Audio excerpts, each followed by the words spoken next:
नमस्कार साथियों, मैं लेखपाल विनय कुमार एक बार फिर आपको अपने YouTube चैनल में बहुत बहुत स्वागत करता हूं।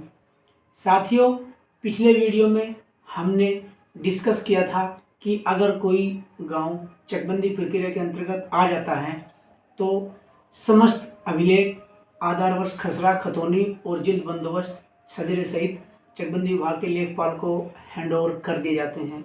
उसके बाद लेखपाल के द्वारा एक अभिलेख, जिसे कि गट्ठा बुक बोलते हैं, वो तैयार किया जाता है और बंदोबस्त जो बीघे, बिस्से और बिस्वांशी में है उन्हें एयर और हेक्टेयर में कन्वर्ट कर लिया जाता है। गट्ठा बुक तैयार किए जाने के पश्चात लेखपाल के द्वारा जो चकबंदी आकार पत्र 2 लिखा जाता है, उसके संबंध में मैंने पहले आपको वीडियो के द्वारा समझा दिया था, सब कुछ क्लियरली कर दिया था कि जो चकबंदी आकार पत्र 2 का है, यानी कि चकबंदी खसरे में किस किस चीज़ के किस कॉलम में क्या मद लिखी जाती है। आकार पत्र 2 क्लियर होने के बाद धारा 4 का प्रकाशन स्टार्टिंग में हो गया था गांव में। उसके बाद आती है धारा 7, जिसमें कि लेखपाल के द्वारा तरमीम का कार्य किया जाता है और उस तरमीम की जांच चकबंदी कर्ता यानी कि कानूनों के द्वारा की जाती है और कानूनों के द्वारा गांव में खतौनी को पढ़कर सुनाया जाता है। आधार उस खतौनी को प्रत्येक खाते का विवरण देखते हुए और कृषकों के सम्मुख एक मीटिंग की जाती है कि अगर किसी के खाते में कोई नाम दुरुस्ती है या कोई शकुन दुरुस्ती है या पिताजी के नाम में यानी कि वल्दियत में कुछ चेंजिंग करनी है, तो वो सब चीज़ें उसकी एंट्री चकबंदी कर्ता के द्वारा जो चकबंदी आकार पत्र 4 में उठाई जाती है। इसमें की सभी त्रुटियां उसका समावेश किया जाता है कि रकबे में कोई अंतर है अथवा नहीं और खाते में कोई किस चीज़ की चेंजिंग है या नहीं है। तो आइए साथियों, उदाहरण के तौर पर हम आपको एक गांव का आकार पत्र 4 दिखाते हैं और समझाते हैं कि किस तरह से चकबंदी कर्ता के द्वारा खाते में क्या चीज़ें दर्शाई जाती हैं और कैसे लिखा जाता है। ये आ गया आकार पत्र 4। इसमें कुल 8 कॉलम होते हैं। ये गांव का नाम आ गया और ये खाता वाइज इसका विवरण चलता है। खाता संख्या 1, कॉलम 1 में खाता संख्या 1 आ गया। कॉलम 2 में आ गया इसका घाटा संख्या आ गया 80/3। कॉलम 3 में आ गया उसका रकबा। कॉलम 4 में एंट्री, अगर कई सारे उसमें खातेदार शामिल हैं और तनहा खाता है अख्तर हुसैन पुत्र नन्हे, तो उसमें कोई एंट्री नहीं होगी। ऐसे ही खाता संख्या 2, इसमें विभाजन है, इसके लिए एंट्री संख्या आ गई 1, चूँकि इसमें 3 काश्तकार का नाम समावेशित है। उसके बाद आ गई खाता संख्या 3, इसका घाटा संख्या 7, 404 रकबा, एंट्री संख्या होगी 2। खाते का विभाजन स्तंभ 6 के अनुसार बताया गया।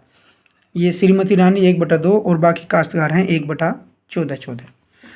उसके बाद ये कंप्लीट होने के पश्चात इसमें जितने भी खाते हैं, इसमें तो आ गया खाते का विवरण, नाम दुरुस्ती संबंधी या शकुन दुरुस्ती संबंधी। इसके पश्चात इसका जो भाग 2 है, आकार पत्र 4 का भाग 2 है, उसमें रकबे संबंधित पड़ताल के समय पाई गई त्रुटियां लिखी जाती हैं। जैसे कि यही खाता संख्या 1 था, इसमें 43 त्रुटि संख्या आ गई और 44 आ गई। खाते में घाटा संख्या 80 मिल जुमला 27 शेयर इसका रकबा था के स्थान पर घाटा संख्या 80/1 14 एयर, 80/2 13 एयर अनुसार मौका पाया गया।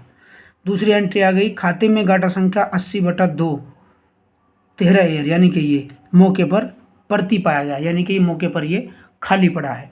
तो उसी हिसाब से साथियों सभी एंट्रियां उसमें दर्ज कर ली जाती हैं, जिसे कि आकार पत्र 4 जो चकबंदी कर्ता के द्वारा तैयार किया जाता है वो लिखा जाता है। तो साथियों, आकार पत्र 4 चकबंदी कर्ता के द्वारा धारा 8 में पड़ताल के समय बनाया जाता है।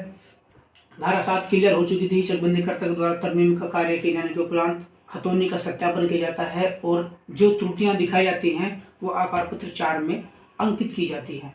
आकार पत्र 4 के बाद जो गांव में पर्चा वितरित किया जाता है, उससे पहले ही चकबंदी के जो एक बहुत ही अच्छा और क्रिएटिव पद है सहायक चकबंदी अधिकारी का, जिनकी वर्तमान में ट्रेनिंग चल रही है, उनके द्वारा विभिन्न खेतों पर जाकर खेत प्रत्येक घाटे पर जाकर उसकी विनिमय यानी कि उसकी कीमत लगाई जाती है और कीमत लगाए जाने के उपरांत एक नक्शा 5 जो आकार पत्र 5 जिसको बोलते हैं वो गांव में डिस्ट्रीब्यूट कर दिया जाता है। उसके संबंध में भी एक वीडियो मैंने पहले आपको दिखाई थी और उसमें बताया था नक्शा 5 कैसा होता है और उसमें क्या क्या मध्य अंकित की जाती है, उसे आप देख सकते हैं और समझ सकते हैं।